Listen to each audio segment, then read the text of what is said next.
इसका पूरी प्रोसेस क्या रहेगी और सारी डिटेल्स थोड़ा सा दे दीजिए। ओके, वास्तु का कोर्स लगभग 6 महीने का है, जो वास्तु प्रवीण है उस पर हम आप पढ़ने जाएंगे, और 6 महीने में प्रवीण होगा। अगर अगले 6 महीने करना चाहते हैं तो उसके आगे विशारद होगा। तो 1 साल में पूरा वास्तु कंप्लीट हो जाएगा, क्योंकि वास्तु का कोर्स अगर आप ज्योतिष करके आ रहे हैं तो आपके लिए ज्यादा नहीं बचता, क्योंकि ज्योतिष में आपके ग्रह, राशि, दिशा आदि से संबंधित बहुत सी चीजें क्लियर हो जाती है। अब हमको केवल वास्तु को उसको समझना है, वास्तु के अंतर्गत कौन कौन सी चीजें आती हैं इनको समझना है। तो लगभग हमारे 20 से 25 लेक्चर जो होंगे उसमें ये कंप्लीट हो जाएगा।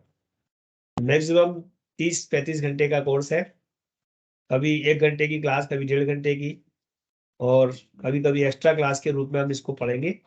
तो लगभग गुरुजी 30। टाइमिंग क्या रहेगा, क्लास का टाइमिंग क्या रहेगा? वैसे तो हमने यहाँ सैटरडे पर संडे? इसको, वैसे तो हमने संडे का रखा हुआ है, बाकी जैसा ग्रुप बनेगा तो हम डिसाइड करेंगे, या तो सैटरडे इवनिंग क्लास रख लेंगे जो ये समय हो रहा है 8-9 बजे का, और क्योंकि ग्रुप के बनने के बाद हम डिसाइड करेंगे, क्योंकि ऑनलाइन है तो इवनिंग क्लास या नाइट क्लास भी हम लोग कर सकते हैं। और जो अभी हमारी टाइम टेबल में जो बना हुआ है वो दिन में 12:30 बजे का बना हुआ है। तो अभी क्लास आज डेमो है जी। संडे 12 बजे का? हाँ, संडे 12:30 दिन में 12:30? जी ठीक है, ठीक। जी। लेकिन हम इसको सैटरडे इवनिंग क्लास भी कर सकते हैं, मतलब 8 बजे के बाद, 9 बजे के बाद, 9 से 10 ऐसा भी कर सकते हैं। तो हमारा जो ग्रुप है वो जैसा डिसाइड कर लेगा वैसा कर लेंगे। क्योंकि अभी हमारे पास वास्तु में, हमारे पास आप में से 3-4 लोगों का नाम है जो करना चाहते हैं, जिन्होंने अपना वो जमा कर दिया है, फॉर्मेलिटीज पूरी कर दी है। तो सबसे पहले उन्हीं ग्रुप से, लेकिन जो डेमो रखने का कारण ये है कि अगर उसमें और बढ़ना चाहते हैं तो अभी बढ़ जाए, क्लास चालू हो जाने के बाद फिर पीछे से चालू करने से अच्छा है कि पहले ही हम उसको समझ लें, है ना। जी जी तो जी गुरुजी। इसलिए तो ये 6 महीने का वास्तु का कोर्स रहेगा। लगभग आपकी 25-30 घंटे की क्लासेस होंगी, और 6 महीने बाद आपके 2 पेपर होंगे। वास्तु प्रवीण में 2 पेपर होंगे। एक पहला होगा जून के पहले शनिवार को पहला पेपर होगा, और रविवार को दूसरा पेपर। जैसे अभी ऑनलाइन पेपर हुए थे आपके ज्योतिष प्रवीण के, ऐसे ही इसमें 50-50 क्वेश्चन के पेपर होंगे, 25-25 क्वेश्चन के होंगे सर। ठीक है, तो चलिए आगे बढ़ते हैं वास्तु को समझने के लिए। अब वास्तु को समझने के लिए वास्तु पुरुष के बारे में तो लगभग आप लोग जानते हैं कि वास्तु पुरुष क्या है और वास्तु पुरुष को कैसे समझा जाए। पिछली बात हो रही थी दैत्य, एक वास्तु पुरुष नाम का एक महान एक वो था जिसके पास बहुत बल था। तो देवताओं को भी वो भयभीत करता रहता था, तो सारे देवताओं ने इसके ऊपर आक्रमण कर दिया और उसे भूमि पर उल्टा पटक दिया, और सारे उसके ऊपर बैठ गए। और जब वो बैठ गए तो उनकी जो जहां बैठ गया उसका वहां स्थान निश्चित हो गया, और वह वास्तु पुरुष हो गया। तो उस वास्तु पुरुष का जिधर सिर गया वो शुभ अंग हो गए, जिसके उसके जिधर उसके कमर के निचले भाग गए वो भाग जो है खराब भाग हो गए। उसका सिर गया ईशान में, तो ईशान जो भाग है वो पवित्र भाग हो गया। और उसका जो पैर और गुदा स्थान आदि का जो क्षेत्र गया वो नैऋत्य में। तो नैऋत्य जो हमारा दक्षिण और पश्चिम के बीच का जो कोना है वो, तो इसलिए उसको अच्छा नहीं माना गया। तो जहाँ जहाँ उसके हाथ गए, जहाँ पैर गए, तो अब उसकी आकृति बनाएंगे, उस आकृति पे डिसाइड करेंगे कि कौन से स्थान शुभ है, कौन से अशुभ है।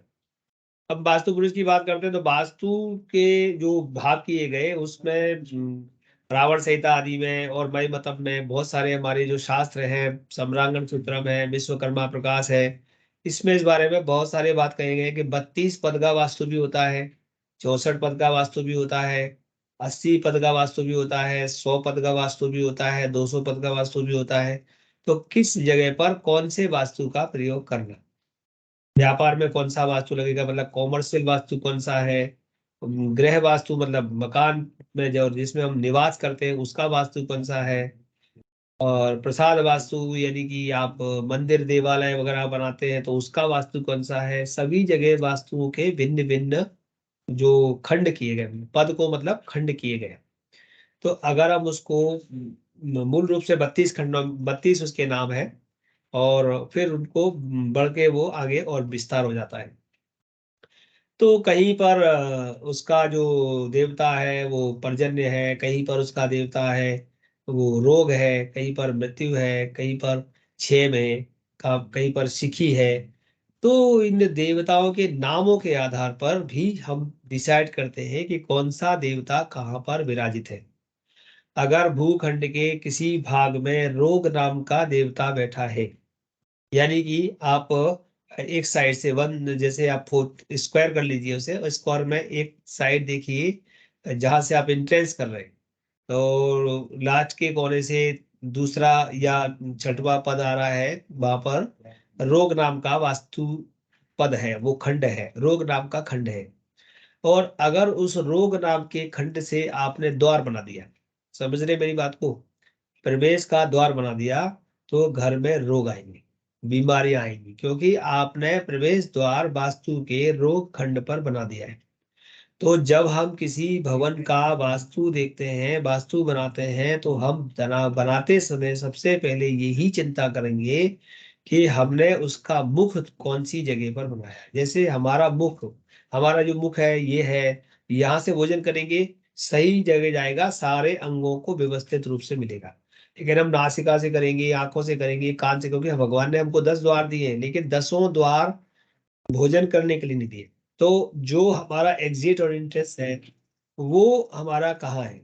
पहली बात, आज के समय में सब जगह वास्तु एक तरह से गड़बड़ ही होता है, क्योंकि हम पुराने समय में अगर वास्तु देखें तो उनके अंदर जैसे आप आज कुछ जगहों पर देख सकते हैं, जैसे पिक्चर हॉल में देख सकते हैं कि एग्जिट जाने का अलग होता है और निकलने का और आने का अलग होता है। तो यही जो बात है, और इस बात को समझाया है हमारे शरीर से, जीव के शरीर से, कि जीव के शरीर में कोई चीज लेने का स्थान, अंदर जाने का स्थान कुछ और है और बाहर जाने का कोई स्थान और है, और किसको किधर से जाना है, किसको किधर से आना है, ये सारी चीजें हमारे जीव के रूप में दर्शाई गई है। इसलिए वह वास्तु पुरुष भी एक जीव रूप में ही दर्शाया गया है, उसे जब आप विस्तार से पढ़ेंगे। लेकिन देश काल पात्र के अनुसार कई बार वो चीजें हम फॉलो नहीं कर सकते, फॉलो नहीं कर सकते, तो फिर उसके लिए दूसरी बातें कही गई हैं। अगर आप फॉलो नहीं कर पा रहे हैं तो आप वहां पर क्या कर सकते हैं, ऐसी कौन सी चीजें हैं जो वहां पर लगा सकते हैं, जिसके द्वारा आपने जो गलती की है उसके ऊपर एक जवनिका मतलब पर्दा लग जाए, और उस पर्दे के माध्यम से आपकी दिशा सही हो जाए और आप सही दिशा में चलने लगे। अन्यथा अगर वास्तु खराब होगा तो क्या होगा, सबसे पहले हमारे को 3 प्रकार के ताप सताते हैं। कौन कौन से 3 ताप होते हैं, कोई बता सकता है? दैहिक दैहिक और भौतिकता। हाँ, दैहिक, दैविक, भौतिक ताप, बिल्कुल ठीक है। आधे दैविक, आधे भौतिक और आध्यात्मिक, 3 प्रकार के हमारे ताप होते हैं। 3 प्रकार के ताप हमारे को परेशान करते हैं। तो जो दैहिक ताप होते हैं वो शारीरिक, यानी शारीरिक कष्ट बढ़ जाते हैं। तो घर में कोई ना कोई बीमार रहेगा, कोई को परेशानी रहेगी, किसी को थायराइड हो रहा है, किसी को श्वास प्रॉब्लम, मतलब बहुत प्रकार की बीमारियां, कभी बीमारियां पीछा ही नहीं छोड़ती हो। तो ये दैहिक ताप है। और दैविक ताप यानी कि मानसिक, जो आधि दैविक, आधि भौतिक और आध्यात्मिक। तो भौतिक ताप में जो होगा वो आपका मानसिक स्तर, कि आपकी सोच जो है वो अलग अलग तरीके से, जैसे भौतिक कारणों से आप दुखी हो रहे होंगे, भौतिक कारणों से, मेरे पास ये नहीं है, मेरा ये टीवी ठीक से नहीं चलता है, मेरा फ्रिज ठीक से नहीं चलता है, और जब भी मैं इस चीज को यूज करता हूँ तो ये अच्छे से काम नहीं करता है, मतलब, या घर में पर्दे अच्छे नहीं है, घर जो भी आप घर बनाए हैं उसमें आप शांति से नहीं बैठ पाते, सुख पूर्वक नहीं रह पाते, क्योंकि जो वास्तु बनाया गया है उसमें कहा गया सुखे न निवासार्थम, मैं यह घर अपना सुख पूर्वक निवास के लिए इसमें प्रवेश करता हूँ, सुखेन निवासार्थम। तो और चिरकाल सुखेन निवासार्थम, चिरकाल माने हमेशा के लिए, या जब तक मेरा यहाँ पर जीवन है उसमें, जब तक मैं इसमें रहूं, लंबे समय तक, चिर माने लंबे, चिरजीवी कहते हैं किसी से, तो मैं इसमें रहूं तब तक मैं सुख से रहूं, यही बोलते हैं। आप लोगों को कईयों को मालूम होगा, कईयों को नहीं मालूम, लेकिन अपेक्षा तो हम यही करते हैं कि हम इसमें सुख से रहे, लेकिन हम सुख से नहीं रह पा रहे। इसका मतलब कहीं ना कहीं हमको उसमें भौतिक ताप भी सता रहा है, क्योंकि कहीं से धूप नहीं आ रही, कहीं धूप ज्यादा आ रही है, तो ये भौतिक ताप है। और जो हमारे अंदर की जो वातावरण है, एटमोस्फेयर है, वो 5 एलिमेंट्स क्योंकि हम इसमें प्रयोग करेंगे, उसके कारण हम उसके अंदर सुखपूर्वक नहीं रह पा रहे। और तीसरा है आध्यात्मिक आध्यात्मिकता। तो हम उस भवन में को आध्यात्मिक दृष्टि से उसमें हम सुखी नहीं है। जैसे शिक्षा के लिए बैठते हैं, पढ़ने के लिए बैठते हैं, तो उसमें मन नहीं लगता है, या कोई पूजा या जाप या कोई मेडिटेशन करते हैं, कोई योगा करते हैं, कुछ इस प्रकार का करते हैं, तो उस घर में कई कई जगह आप जाना देखना कि आपको कुछ आध्यात्मिक करोगे तो आपको वहां पर बैठने में बड़ा अनकंफर्टेबल फील होगा, कि लगेगा कि नहीं नहीं मैं यहाँ पर कर क्यों नहीं पा रहा। तो कर क्यों नहीं पा रहा, क्योंकि वहां पर जो ऊर्जा इकट्ठी हो रही है, वहां पर जो ओरा आ रही है, जिस दिशा से भी आ रही है, वो शायद समृद्ध नहीं आ रही, अच्छी ओरा नहीं आ रही, और इसके कारण आप वहां पर डिस्टर्ब हो रहे हैं। आप आधा घंटे भी यदि कोई पुस्तक लेके बैठते हैं, तो वो आधे घंटे में 2 बार पुस्तक आप रख देते हैं और फिर आपका मन बदल जाता है। लेकिन वही चीज, वही पुस्तक लेकर के आप किसी और दूसरी जगह जाकर के, मंदिर में, पार्क में, या किसी ऑफिस में, या आपके किसी अन्य दूसरे वाले घर में जाते वह आराम से कर पा रहे हैं। तो इसका मतलब, या किसी अन्य दूसरे स्टडी रूम में जा करते हैं, इसका मतलब आपकी उस जगह की ओरा अच्छी नहीं है, वहां पर कोई ना कोई वास्तु का डिस्टरबेंस है, जिसकी वजह से आपको प्रॉब्लम हो रही है। तो आपको ये देखना पड़ेगा कि ये वास्तु की डिस्टरबेंस क्यों हो रही है, इसको हम यहाँ पर समझेंगे। और 3 प्रकार के जो वास्तु होते हैं, इसमें भी वास्तु में भी 3 प्रकार के वास्तु हैं। एक तो स्थिर वास्तु होते हैं, जो स्थायी है, और दूसरे चर वास्तु है, जो चलते फिरते रहते हैं जैसे, और तीसरे होते हैं नित्य वास्तु। नित्य वास्तु मैंने प्रतिदिन के वास्तु। अब इसको आप समझने के लिए क्या करेंगे, स्थिर वास्तु यानी आपने किसी मकान को या किसी भवन को, किसी संस्थान को स्थायी बना दिया, तो वो स्थिर वास्तु है कि अब ये मेरा स्थिर हो गया, यहाँ ये रहेगा, यहाँ ये रहेगा, तो अब उसमें आप फेर बदल भी नहीं कर सकते, तो वो स्थिर वास्तु है। एक होता है चर वास्तु। चर वास्तु में आप देखते हैं कि रोज वस्तु ले जाते हैं, वहां रखते हैं, लगाते हैं, और फिर काम करते हैं, और फिर उनको दूसरी जगह ले जाते हैं, तो चलते रहते हैं। इस चर वास्तु के अंतर्गत हम अगर देखें तो मेला कह सकते हैं, मेला प्रदर्शनी लगती है, आपने देखा होगा, प्रदर्शनी लगती है, हाट लगती है, या ऐसे लोग जो अपने कैंप लगाते हैं, कैंप कैंप होते हैं। कैंप किस में आएंगे, चर वास्तु में आएंगे, स्थिर वास्तु में आएंगे? टेंट हाउस किस में आएगा? सर चर में आएगा। चर में आएगा, बिल्कुल। कि हमने कुछ समय के लिए वहां पर कैंप लगा लिया, जैसे अभी आप देख रहे हैं माघ मास चल रहा है, तो इलाहाबाद पे खूब सारे टेंट लगे हुए हैं, क्योंकि वहां पर लोग है ना एक एक महीने माघ स्नान करते हैं। लेकिन वो चर वास्तु है, एक महीने बाद हट जाएंगे। कुंभ का मेला लगता है, वो चर वास्तु है। लेकिन वो भी वास्तु, वहां पर भी वास्तु देखा जाएगा कि ये जो निवास बने हैं वो वास्तु के दृष्टिकोण से ठीक बनेगी, नहीं तो अन्यथा कोई ऐसी घटना घट जाएगी वहां कि बाद में कहेंगे अरे भाई ये ऐसा क्यों हुआ यहाँ पर, इस बार अभी तक तो ऐसा नहीं होता था। जो है ना, वहां पे कोई वास्तु, वहां पर वास्तु की दृष्टि से वहां पर कोई दिशा गलत प्रयोग हो गई, वहां पर कुछ गलत बन गया, उससे इतनी बड़ी घटना हो गई कि वो पुल गिर गया और लोग गिर गए, मतलब लोग चले गए उसमें, या कोई हादसा ऐसा हो गया, या भगदड़ मच गई। तो कहीं ना कहीं वास्तु का वहां पर बहुत बड़ा रोल होता है। नित्य वास्तु, प्रतिदिन का वास्तु हमारा बदलता रहता है। कभी कभी हमारे काम की दृष्टि से कुछ काम हम अलग अलग जगहों पर जाकर के करते हैं, जिसको हम कह सकते हैं। तो ऐसे हमारे 3 प्रकार के वास्तु होते हैं। जैसे 360 डिग्री पर हम घूमते हैं, सोने का वास्तु अलग है और खाना खाने का अलग है। ये नित्य वास्तु में हमारे घर के अंदर ही हमारा वास्तु का स्थान है, उसको हम देखते हैं। तो हम क्या करेंगे, आदि दैविक, आदि भौतिक और आध्यात्मिक 3 प्रकार के तापों की, कष्टों के निवारण के लिए वास्तु का प्रयोग करेंगे। क्योंकि जो धर्म है, जो हमारा वेद है, उसमें तो वेद से तो हम 4 चीजों की सिद्धि करते हैं, और वो 4 चीजें होती है पुरुषार्थ चतुष्टय। कि वेदों का पाठन पाठन या वेद के द्वारा अपने लिए कुछ उपाय करने से हम जो है धर्म, अर्थ, काम, मोक्ष, चतुर्विध पुरुषार्थ की सिद्धि करते हैं।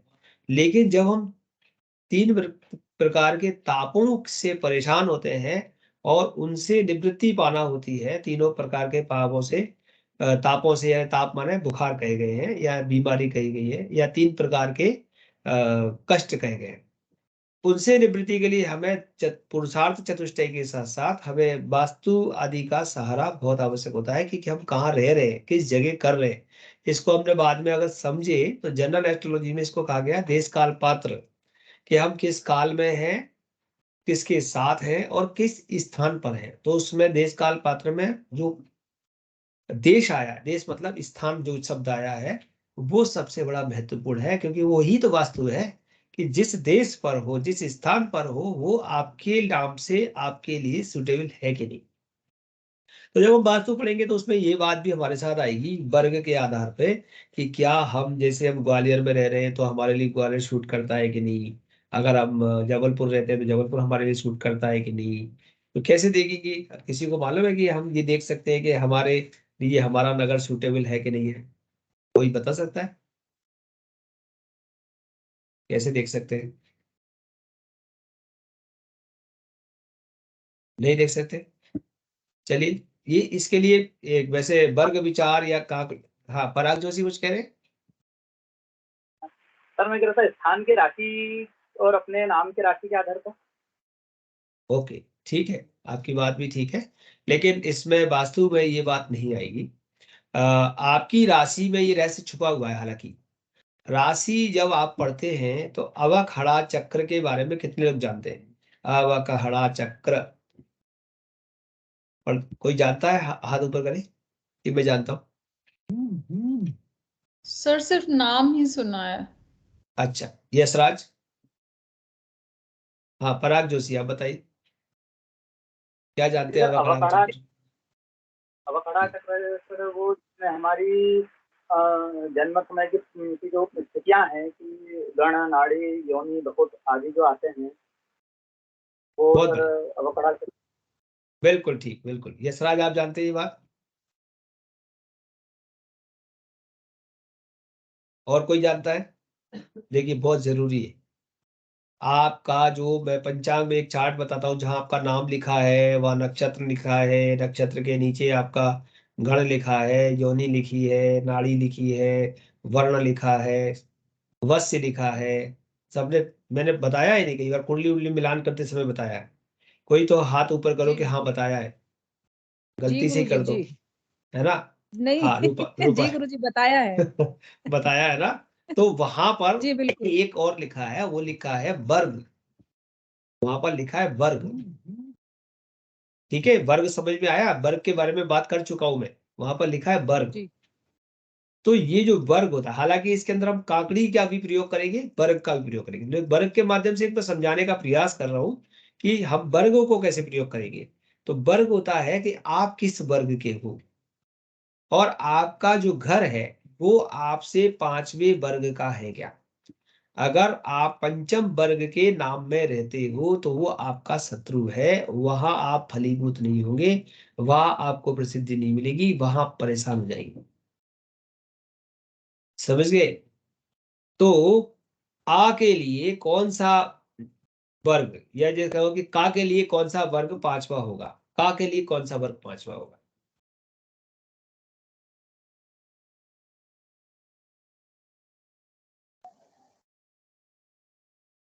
कोई बता सकता है? का के लिए कौन सा वर्ग 5वां होगा? बे हुआ गुरुजी बे। वाह। हाँ हाँ वाह वाह वाह वे। हाँ गुरुजी नहीं, पे हाँ। पे पे नहीं। पे नहीं पे पे गुरुजी क्या बोल प रहे हैं फ मुकेश जी? ब आप भ। मुकेश जी क्या बोल रहे हैं? पे पे पे पे फे बे। और अगला हाँ, पा गुरुजी क्या? पा, ठीक है, ठीक है, पा। हाँ पे, गुरु। आपने पे बोला, समझ में नहीं आया, पा बोलिए, पी प ए टी, हाँ गुरुजी पी ए प पा। फ ब भ। हाँ, ऐसे ठीक हाँ। ठीक, बहुत बढ़िया, बहुत बढ़िया बोला आपने, सही बोला। यहाँ पर जी सूत्र लगेगा आ क च ट त प य स। ये 8 होते हैं। तो वर्ग कितने होते हैं? 8 होते हैं। 8 में से 5वां, यानी कि मूषक का बैर किससे है? गुरुजी एक बार और बता दीजिए।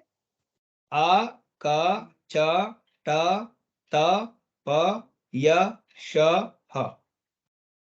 या श ह आ जाता है ना उसमें ऐसे।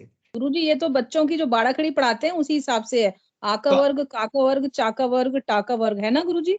बिल्कुल बिल्कुल वही है वही है वही है, वो जी लिख लीजिए आप। जी जी। आ के अंतर्गत आ ई उ ए ऐ ओ औ अंग हा, इन पे आधारित शहर का नाम या आपका नाम। क के अंतर्गत क ख ग घ ण पर आपका नाम और शहर का नाम।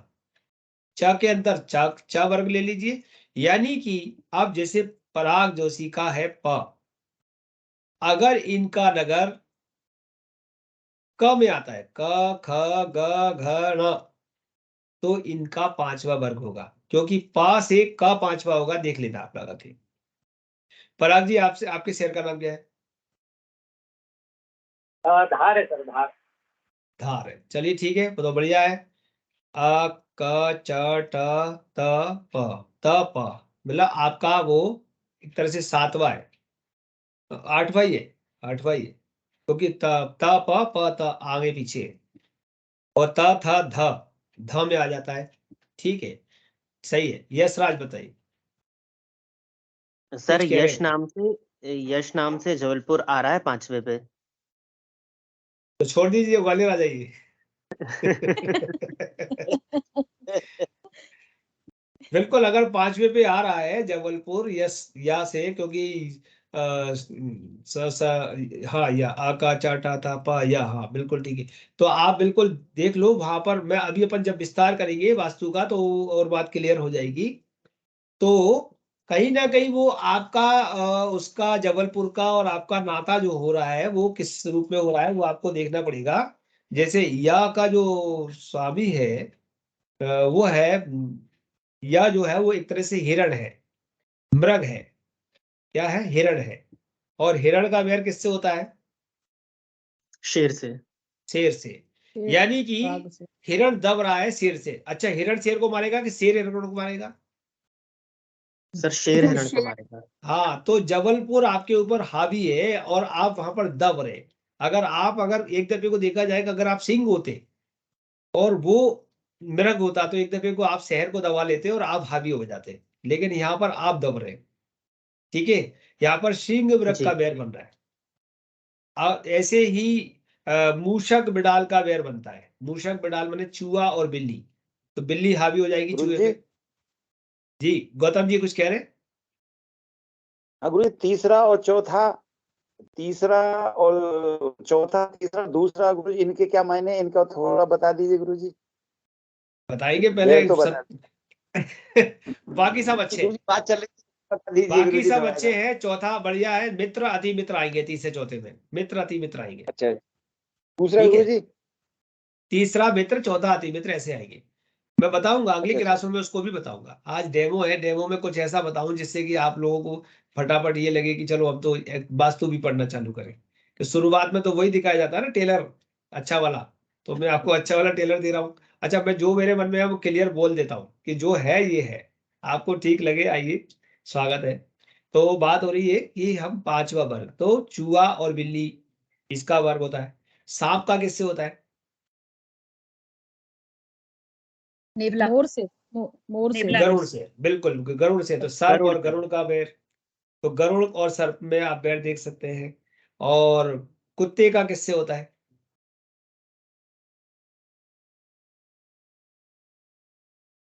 मेष और श्वान।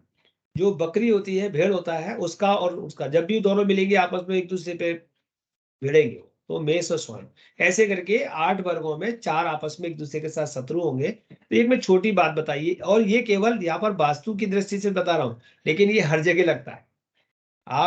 क्योंकि अवकड़ा चक्र में जो चीजें आपको दी गई है वो केवल इस दृष्टि से नहीं कि केवल आप शहर के लिए लगा रहे हैं। आप अपने पार्टनर के लिए लगा सकते हैं, आप अपने व्यवसाय के नाम के लिए लगा सकते हैं, आप अपने स्पाउस के लिए लगा सकते हैं। मतलब आप कोई विशेष चीज खरीद रहे हैं तो वहां पर आप अपने साथ उसके नाम के साथ आपकी मित्रता देख सकते हैं। तो बहुत जगह पर इसका प्रयोग आप कर सकते हैं, लेकिन फिलहाल हम वास्तु पढ़ रहे हैं तो वास्तु के अंतर्गत बात करेंगे। हालांकि अभी हम इसमें काकड़ी विचार भी करेंगे, उसमें आपके नाम की वो क्या है नाम, जैसे आपका नाम विश्वनाथ है और ग्वालियर का नाम ग्वालियर है, तो उससे काकड़ी के संबंध में हम बात करेंगे। ऐसी बहुत सी चीजें होंगी जो आपके जीवन में आएंगी, मतलब वास्तु में पढ़ने में आएंगी। और वास्तु के अंतर्गत जो हम पढ़ेंगे वो मूल रूप से क्या पढ़ेंगे, यत पिंडे तत् ब्रह्मांडे, यत ब्रह्मांडे तत् पिंडे। तात्पर्य क्या है, जो ब्रह्मांड में है वो सब पिंड में है, और जो पिंड में है, पिंड माने हमारे शरीर में है, और या को हमारी पृथ्वी में है, और जो इस पृथ्वी पर है वो ब्रह्मांड में है, और जो ब्रह्मांड में और पिंड में है वो हमारे अंदर है, और वो ही सब हमारे भवन के अंदर है, और वो सब हमें चाहिए। यानी कि 5 एलिमेंट्स जो है वो हमें चाहिए, लेकिन कौन सा कितना चाहिए, इस बात का ध्यान हमें रखना पड़ेगा। घर में कौन सी चीज ज्यादा चाहिए, ये बताइए। जल गुरुजी, जल। जल, जल सब जगह ज्यादा चाहिए, ये कम चाहिए? ज्यादा ही सब चाहिए जगह गुरु, जल ज्यादा चाहिए कि कम चाहिए? ज्यादा चाहिए जल। हाँ, क्योंकि पृथ्वी पर जल ज्यादा है। जी, 70%। 70% जल है गुरुजी। हाँ, बाकी की पृथ्वी है। तो जी, हर काम के लिए आपको जल चाहिए, तो जल तत्व आपके पास पर्याप्त मात्रा में जितना आपको चाहिए वो वहां पर मिलना चाहिए आपको। दूसरे नंबर पर आवश्यकता के अनुसार आपको अग्नि भी चाहिए, यानी जी कि गुरुजी। रोशनी चाहिए। अग्नि, सूर्य की वायु, रोशनी प्रकाश, चाहिए। अग्नि से मतलब ये है कि आकाश, आपको सूर्य की रोशनी चाहिए, मतलब पांचों लेकिन तत्वों की जरूरत एक पड़ेगी। मात्रा में चाहिए। मकान के अंदर सूर्य की रोशनी एक मात्रा में चाहिए, है ना। आती धूप, जाती धूप, मध्य की धूप, कौन सी धूप मकान में आए और कौन सी नहीं आए। अगर वो आती है तो उससे हमारे, अगर मतलब जो धूप हम नहीं चाहते और वो आती है तो हमारे ऊपर क्या प्रभाव होंगे उसके, क्योंकि उसकी वजह से हम डिस्टर्ब हो सकते हैं। इसीलिए कहा गया है कि दक्षिण मुखी मकान नहीं होना चाहिए। क्यों? क्योंकि जब मकान दक्षिण में होगा तो सूर्य मई जून में जब दक्षिण की ओर जाएगा तो आपके मकान के ऊपर क्या स्थिति होगी? बहुत गर्म हो जाएगा गुरुजी। गर्म हो हाँ, जाएगा। एकदम तेज धूप आपके घर के अंदर आएगी, जी, क्योंकि आपका मुख्य द्वार उधर ही है, और उसके कारण आप घर के अंदर बहुत ज्यादा गर्मी महसूस करेंगे, और ठीक से आप उठ बैठ नहीं पाएंगे, ठीक से आप सो नहीं पाएंगे, ठीक से आप, मतलब जो मैंने एक शुरुआत में कहा कि सुखेन निवास आता हूं, तो आपके सुख भंग हो जाएंगे। अब ऐसा ही जब होगा, जब वो सर्दी आएगी तो वहां पर भी दिक्कत आएगी। तो वो दक्षिण मुख वाला जो, इसलिए कहा गया दक्षिण मुख का मकान नहीं होना चाहिए। देखिए, हमारे यहाँ विषय को धर्म से जोड़ा गया है, लेकिन अगर हम विज्ञान की दृष्टि से जुड़ के देखें तो जब सूर्य ऐसे से घूमेगा पूरब से पश्चिम तक, तो वो किस दिशा में कब आएगा और आपके घर पर, इसीलिए कहते हैं पूर्व भाग खुला हो। क्योंकि पूर्व भाग खुला हो यानी गर्मी में भी धूप आएगी तो जरूरत के अनुसार आएगी, 10-11 बजे बाद वो आगे दक्षिण में चली जाएगी, दक्षिण हमारा बंद है। और सर्दी में भी आएगी तो अच्छी बात है, क्योंकि हम तो चाहते हैं कि सुबह ही सुबह धूप हमारे दरवाजे में, हमारे घर में आए। चाहते हैं कि नहीं चाहते? बिल्कुल। इसीलिए पूर्व पूर्व का जो क्षेत्र है वो थोड़ा सा खुला रखते हैं, पूर्व को बंद नहीं करते। अगर बंद करना होता है तो दक्षिण पश्चिम को बंद करते हैं, क्योंकि दक्षिण पश्चिम में लौटती जो धूप आएगी वो ज्यादा गर्म होगी, गर्मियों में विशेष करके, और इसीलिए हम दक्षिण पश्चिम को ढक के रखते हैं। और ऐसे क्षेत्रों, तो और उत्तर है, उत्तर में क्या है, तो कहाँ हमें पौधे लगाने हैं, पेड़ लगाने हैं, कहाँ हमको खुला स्थान रखना है, कहाँ हमको बंद रखना है, ये सब चीजें।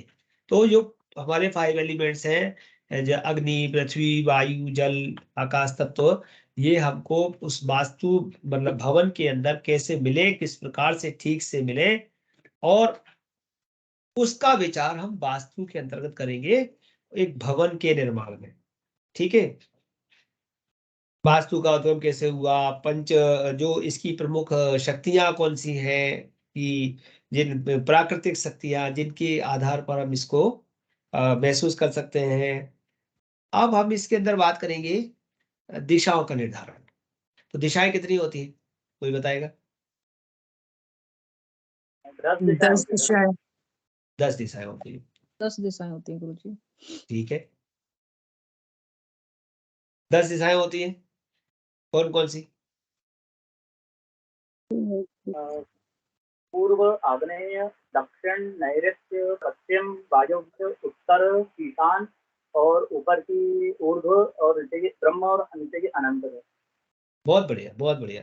तो हमारी 10 दिशाएं होती हैं, और पूर्व से लेकर के ईशान तक, और ऊर्ध्व और अनंत, और ब्रह्म और अनंत, ऐसी 10 दिशाएं होती है। इन 10 दिशाओं का हम निर्धारण करते हैं, और इन 10 दिशाओं में विशेष विशेष देवताओं का वास होता है। जैसे पूर्व में इंद्र का वास होता है, पूर्व में इंद्र का वास होता है। अग्नि कोण में अग्नि का वास होता है, अग्नि देवता का वास होता है। दक्षिण में यम का वास होता है। वायव्य कोण जो हमारा नृत्य कोण है, उसमें जिसको हम कहते हैं निरति, जिसको राक्षस कहते हैं, उस प्रकार का देवता वहां पर बैठा है। पश्चिम में वरुण का वास होता है, यानी जल का जो देवता है उसका वास होता है। अगर हम वायव्य कोण में जाएं तो वायु देवता का वास होता है। उत्तर में जाएं तो कुबेर का वास होता है। अगर ईशान में जाएं तो ईश्वर का, साक्षात भगवान शिव का वास होता है। ऊर्ध्व भाग देखें तो ब्रह्मा का निवास होता है, और अनंत भाग नीचे का देखें तो उसमें सर्प अनंत देवता का वास होता है। तो ये इनको सबको हम पढ़ेंगे कि इंद्र के क्या लक्षण है, इंद्र क्या देता है, क्या लेता है। इंद्र के बारे में हम परिचय करेंगे, अग्नि देवता का परिचय, क्योंकि हमें जब इनके बारे में पूरा बायोडाटा इनका मालूम होगा। जैसे आपको किसी व्यक्ति का पूरा बायोडाटा मालूम हो, उसके खान पान, रहन सहन, उठने बैठने की व्यवस्था है, उसको क्या पसंद है क्या नापसंद है, अगर मालूम हो तो आप उसके साथ अच्छे से अपनी ट्यूनिंग बिठा सकते हैं, और आप अपना काम भी उससे अच्छे से करा सकते हैं, क्योंकि आपको मालूम है कि इसको क्या पसंद है और क्या नापसंद है। आपका बॉस है और उससे उसके बारे में आपको बहुत कुछ मालूम है, तो आप जब भी जाएंगे आप उसे खुश रखेंगे, क्योंकि आपको मालूम है कि इसको ये पसंद है और ये चीज ये देखता है तो नाराज हो जाता है। तो हम वो काम वहां पर नहीं करेंगे, उस दिशा में नहीं करेंगे जिससे वो इंद्र नाराज होता हो। समझ रहे मेरी बात को सब लोग? जी गुरुजी, जी। हाँ, जी। तो वहां पर हम दिशाओं के माध्यम से उनके 10 देवताओं के बारे में, अभी 10 की बात हुई है, ये तो 10 दिक्पाल है इसलिए इनकी बात हो रही है, अभी हमें 10 के बारे में नहीं। वो जो हमारे 32 पद 64 पद की जो देवता है, सिखी कौन है, सिखी के बारे में पूरी जानकारी इकट्ठा करना कि सिखी नाम का जो देवता है वो कौन है, वो कैसा दिखता है, उसके उसके लक्षण क्या है, पर्जन्य कौन है, पर्जन्य के बारे में जानना। तो यहाँ तक कि उसमें पूतना आदि का भी नाम है, बहुत सारे नाम है, रोग भी है, मृत्यु भी है, राक्षस भी है, बहुत है। तो जो उन सबको हम उनकी छोटी छोटी परिभाषा के रूप में जानेंगे, जानने से सबसे बड़ा फायदा में यही होगा कि हम उस दिशा में कोई प्रॉपर काम करने वाले हैं तो हमको उसके बारे में जानते हैं, तो वहां पर वो काम नहीं करेंगे जो उस दिशा को, उस देवता को पसंद नहीं।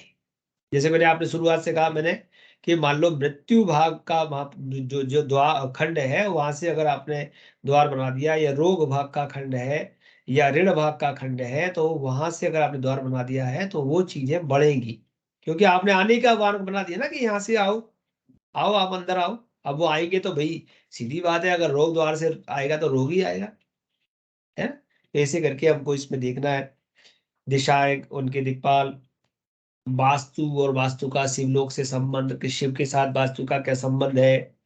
और फिर हम बात करेंगे भूमंडल के विभाजन की, कि भूमंडल जो भूखंड होता है, जो पृथ्वी होती है, जमीन है हमारी, उसका विभाजन कैसे करें।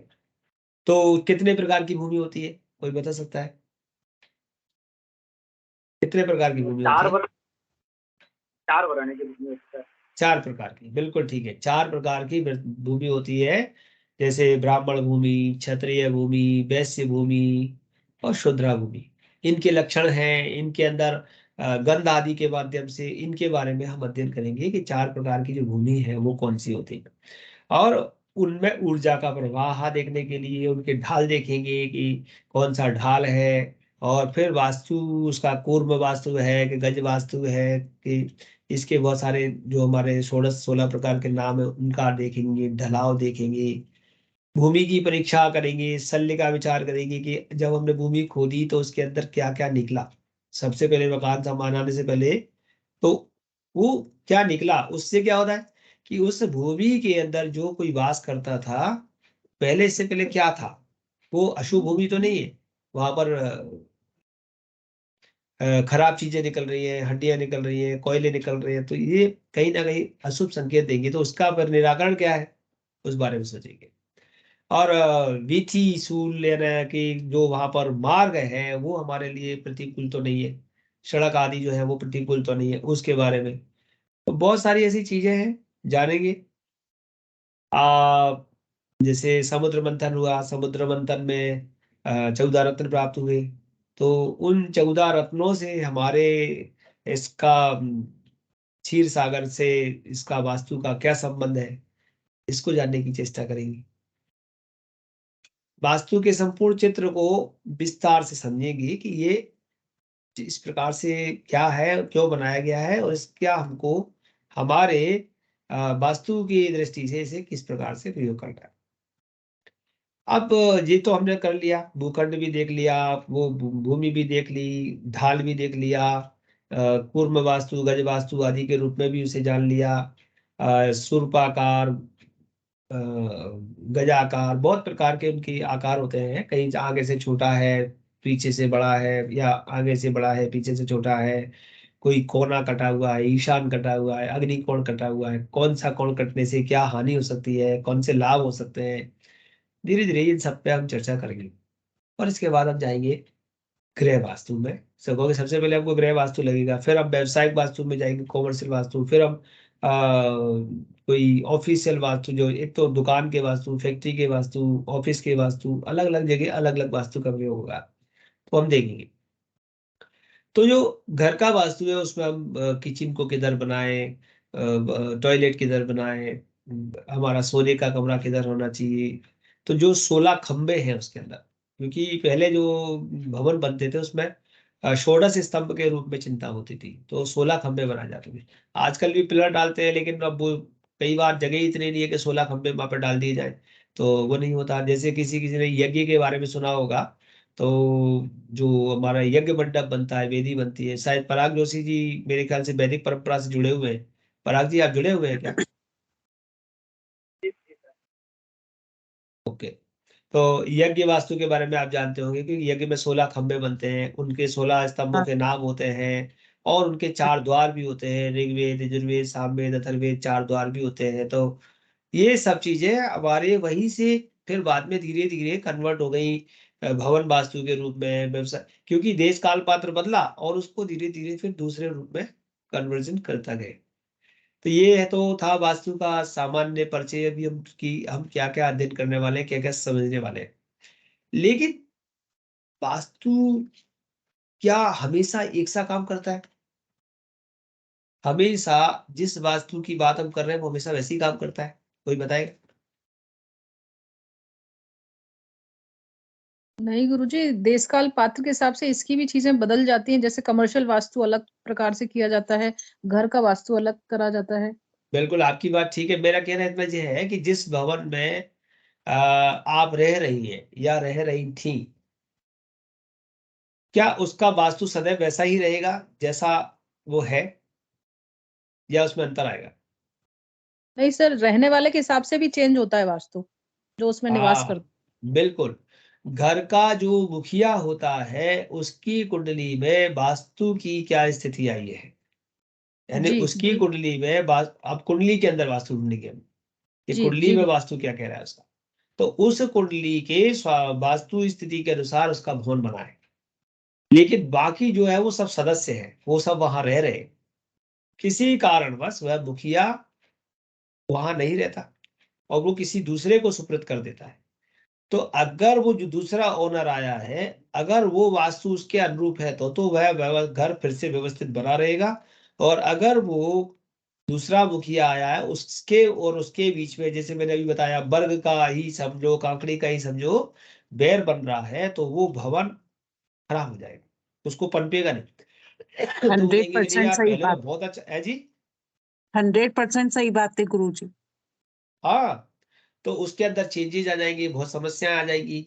या किसी का और समृद्ध हो जाएगा। पहले वाले का तो समृद्ध नहीं था, लेकिन दूसरा वाला जैसे ओनर बना वो समृद्ध हो गया। तो इसका मतलब आप जो वहां का ओनर है, मुखिया है, उसके अनुसार ही वहां के वास्तु, क्योंकि किसी को पूर्व दिशा का भवन सूट करेगा, किसी को उत्तर का करेगा, किसी को दक्षिण का करेगा, किसी को पश्चिम का करेगा। तो अलग अलग वहां पर हम दिशाएं निकालने के लिए वास्तु और आपकी कुंडली दोनों का सामंजस्य बिठा करके उसको समझने की कोशिश करेंगे कि किसके लिए कौन सा वास्तु बनता है। हम सामान्य रूप में उदाहरण देख लें कि आपने कोई ऐसी जगह देखी हो जो पहले बहुत प्रसिद्ध थी, कोई मंदिर ऐसा हो जो आपने देखा हो कि बहुत प्रसिद्ध था और आज की डेट में उसकी प्रसिद्धि घट गई। और ऐसे आपके नगर आदि में बहुत सारे होंगे कि पहले तो वहां पर लोग बहुत जाते थे और वहां पर बहुत प्रकार से उसकी वो होती थी, लेकिन जैसे जैसे समय बदला और वहां के दृष्टि बदले या वहां का वास्तु बदला। वास्तु कैसे बदल जाता है कि आपने कभी किसी भवन में जितने आवश्यक वास्तु के अनुसार बनाना था उतना बना लिया और वो वास्तु आपको सूट कर गया, लेकिन कभी आपको जरूरत पड़ी कि नहीं नहीं ऐसा करें, इसमें एक यहाँ पर एक टॉयलेट और बना दे, यहाँ पर एक कमरा और बना दे, यहाँ पर टीन सेट डाल दे। कई बार ऐसा करते हैं ना, अपन रेनोवेशन कर लेते हैं, नई चीज पुरानी चीज।